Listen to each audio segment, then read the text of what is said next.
Picture a quiet street under a warm evening sky. A child rides a bicycle. A shopkeeper waves.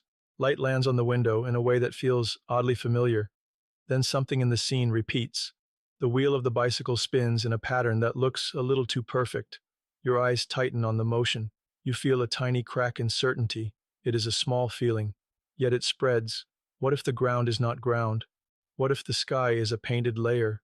What if every tree and every memory rests on a foundation of logic rather than dust? You stand there and the thought will not let go. Reality might be a program, and you are the user and the avatar at once. This is not a simple thought. This is a door that opens into many rooms. We have wondered about reality since the first stories around the first fires. The shape of the question shifts with every age. Long ago it sounded like myth. Later it sounded like philosophy. Now it sounds like code. Imagine a world produced by rules. Imagine a world rendered by a system that can scale detail where attention moves. Imagine a world that updates only when observed. That world might be this one. Not a cruel trick, not a cheap illusion. Rather a structure built with a goal, a test or a game or a grand archive. The idea feels outrageous at first, yet it keeps returning for a reason. It explains more than it disturbs, and it challenges us to look again at what we think we know. The first anchor is our own progress.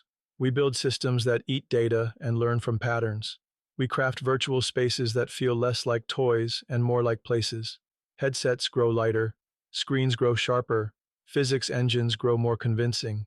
A face generated by a machine can now smile, and you may not notice anything odd. A voice that never belonged to a throat can still whisper, and your mind accepts it. We simulate weather for science. We simulate cities for planning. We simulate cells for medicine. Each year, the simulations gain fidelity. Each year, the line between model and world blurs a little more. If we keep walking on this road, then one day we will make a room that fools every sense. Another day, we will make a city. Another day, we will make a whole planet. And if we can do this, then perhaps someone already did.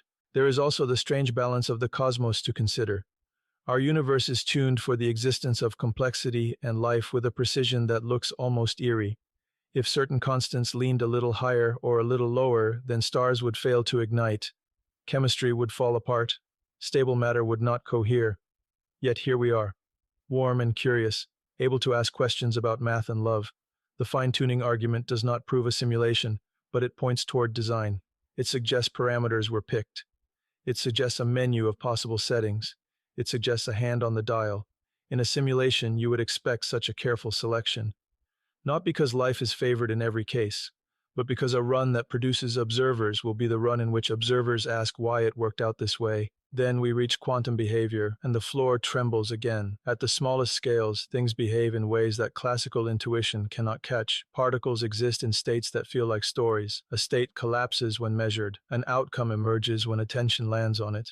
The act of observation seems to write part of the script. There is spooky connection across distance that does not care about the space in between. If reality is the rendering of an underlying calculation, then this odd dependence on observation makes a kind of sense. The system draws detail on demand. It does not waste resources on what no one queries. It treats distance as a convenience inside the show, not as a barrier outside the code. This is not a proof. It is a rhyme. It is a way the world nods toward the possibility that it is computed.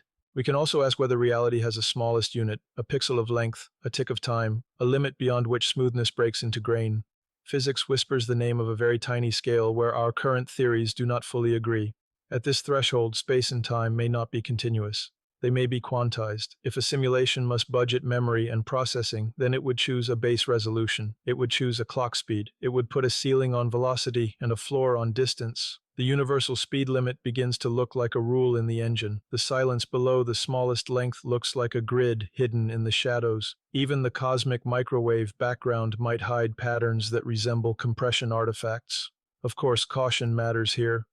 We see faces in clouds because we are pattern seekers. But sometimes the face in the cloud is a mask for something real. We can admit that perception itself is a kind of simulation run by the brain. Your eyes send noisy signals. Your brain predicts what should be there. Then it updates the guess with incoming data. You do not see raw reality. You see the best model your mind can maintain in each moment. When a magician misdirects attention, the model breaks and is repaired without complaint. When a memory shifts, you feel convinced it never changed. This does not mean the outer world is fake. It means the only world you can touch is a constructed one. If the mind is already a renderer, then it is easier to accept that the cosmos might be a renderer too. Layers on layers, models inside models, a dream housed inside a larger dream that insists it is awake. Now the ethical questions rise like tidewater. If we are simulated, then what is free will? If the code sets the rules, then do we have room to choose? There is a way through this knot. Rules can be fixed while outcomes remain open. A game world sets physics, but does not write the story of every move. The player of each character still decides to turn left or right. In a simulation designed to support novelty, the system might protect agency, because agency creates surprise. It makes the run worth running, so our choices would still matter. In fact, they might matter even more, because every choice is data, every act is a contribution to the reason the system exists. That does not excuse harm, it intensifies responsibility. The stage is not an excuse to forget you are a person. Then there is meaning. If we are simulated, then do love and art lose value? I would argue the opposite. Value is in experience. If the feeling of a song moves you, then it moved you in truth. If kindness eases pain, then the relief is real. Whether the lattice beneath you is code or atoms, the warmth in your chest does not depend on the substrate. The sunset on a glassy lake looks like fire. The reflection looks like fire too. You can be grateful for both. You can treat both as worthy of care. People ask if this thought makes life bleak. I think it can make life tender, because impermanence becomes explicit, because you understand that each moment could be a line item in an experiment, and still you choose to hold a hand, and still you choose to tell a story of courage. Purpose is the next door. If a simulation exists, then someone or something made it. Why? The possibilities range wide. Perhaps we are a study of evolution across many environments.